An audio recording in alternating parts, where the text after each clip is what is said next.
Good evening, happy Sabbath. My name is Russell Johnson, and this evening we're going to talk about interpersonal communication. Communication, the lost art. My overarching goal, Webster defines overarching goal as forming an arch above, for example, great trees with overarching branches. 2, encompassing or overshadowing everything the community's overarching needs are more jobs and better housing. This definition encompasses everything we do on a daily basis with the people we serve in the human service field. The human service field, our goal is to help people reach or obtain their needs and wants. With their help, these goals are obtainable. Overarching goal. The overarching goal for Russell Johnson life is to learn how to be happy and effective in his personal relationship with his creator, his wife, on the job, and with his children, and communicating and serving others.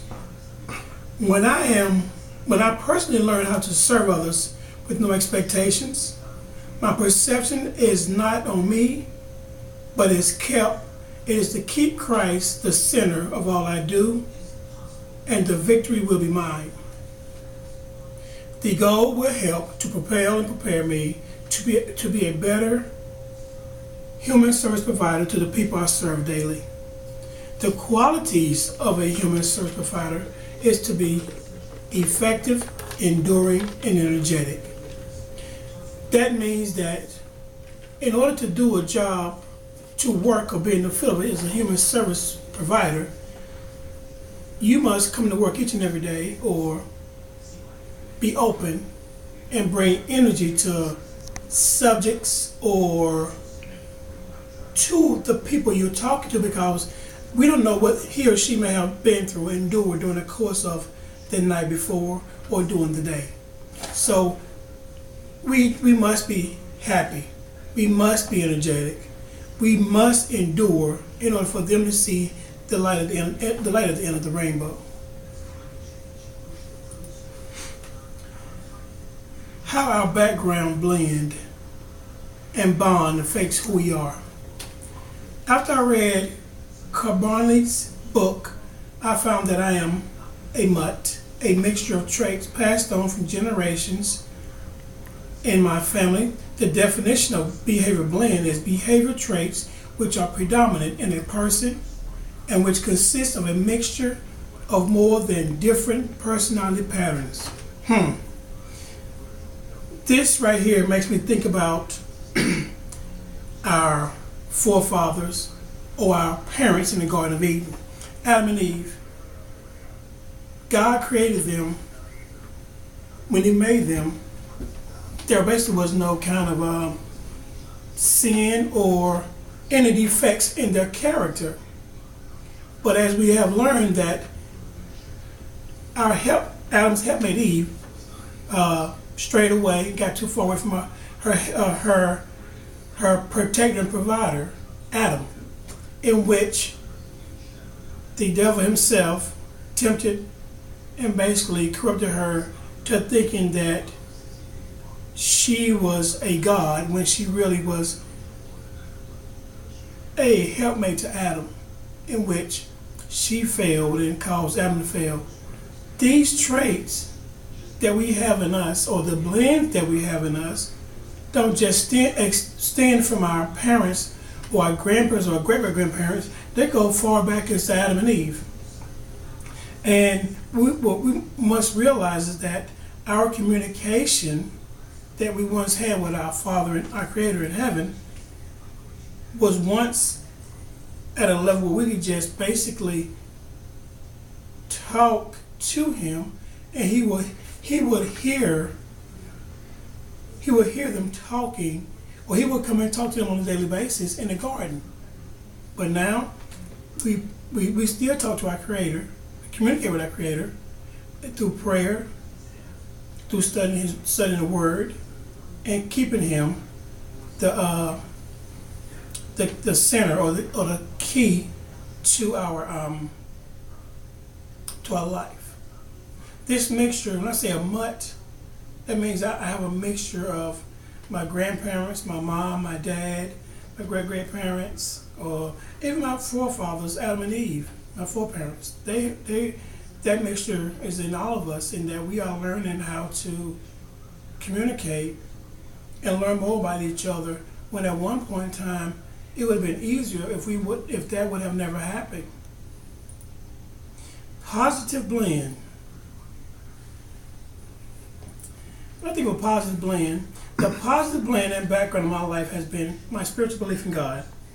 This belief has taken me through the good and the bad times in my life.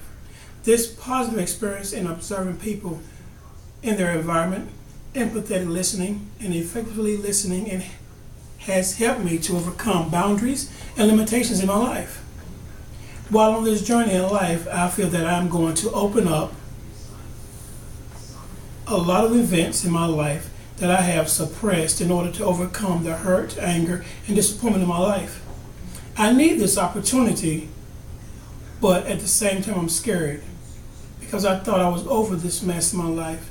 I have been told in the past that I am a challenge, and I won't let my walls down in order to learn more about myself.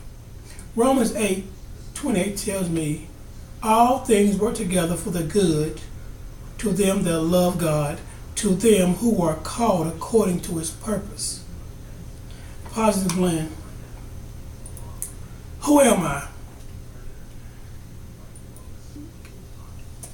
Each and every day, we should be asking ourselves, who are we? Or better yet, who do we belong to? And each and every day, when we pray or talk to God or communicate with our loved ones or our spouses, whomever it may be, we should be asking ourselves, can you hear me? Empathetic listening. And our Creator, he listens to us each and every day. He does not tell anybody about what we have talked about. And that's one of the things I love about my Creator. But then, there's a negative blame also we got to talk about. The negative blame of my conversation is that at times I allow the naysayers to dictate my outcome, and at times it is my weakest moment when this happened. I've been told that whomever angers you, own you. This negative behavior plan has been a generational curse that must be broken in order to move forward. The Bible tells us in Proverbs 3:5, trust in the Lord with all thine heart and lean not to thy own understanding. That means that we must not allow negativity to control us and to hold us hostage when it comes to communicating on any level. And we must think positive in all that we do in life. That's just like, say, take a parent with the child. For instance, the kid comes to the parent and says, Daddy, look at my work. And the daddy's on a computer or looking at television. Daddy said, keep on talking, I'm listening. At the same time, he or she's not listening to the kid. And that's not good. Inhaling and exhaling. A good listener can be defined as one who is mindful of the wide spectrum of listening skills that include accurate receiving and retaining information, sustaining attention, attending to your own speech, encouraging a person to learn. And we must understand that Stewart tells us that on page 186. Inhaling process and a combination of interpretive process of perceiving and listening to the person that are speaking. The potential barriers in communication. These barriers that we have in communication, that I see interpersonal communication is being an effective communicator requires that I must open up and be willing to learn new ideas and techniques about communicating, and whether it's on my job or at home, wherever I may be. These barriers I must tear down in order to be able to reach out to the vast audience or the people that I'm working with on a daily basis.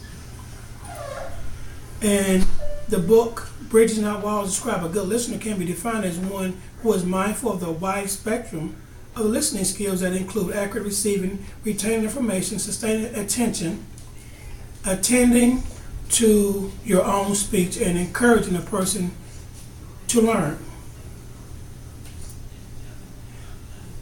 In this life, we got to realize that with these barriers, there must be goals, action plans we must put in place to obtain these goals. My action plan and personal goal for better communication is to use what I have learned from interpersonal communication to help empower others who are limited in their communication skills. Today, for example, we had a self-esteem class that we had to do. And in that class, I come across a diverse group of people who come from different socio-economical backgrounds, but they had the same want. They wanted help. They wanted to have somebody listen to them and get us some ideas on how to open up and talk about what's bothering them, what's keeping them held hostage. And I opened up talking about my own personal experiences during this time, and once that happened, it was like a floodgate that busted wide open, and everybody was talking about their own life and what they was dealing with. In order to do that, we must be willing to open ourselves up to a lot of different emotions that we have dealt with, or anger that we have bottled up inside of us. But in this journey called life, we must be willing to do that. In order for us to do that, we must be willing to open ourselves up to that and to become stronger through our weaknesses, and learn that our weaknesses are there to help us to be motivated to move forward in our lives. In conclusion, I'd like to thank my teacher and my classmates who all was a part of this. I thank you for the support I was given in class and in the discussion board. Once again, thank you, enjoy, and have a great evening. Good night.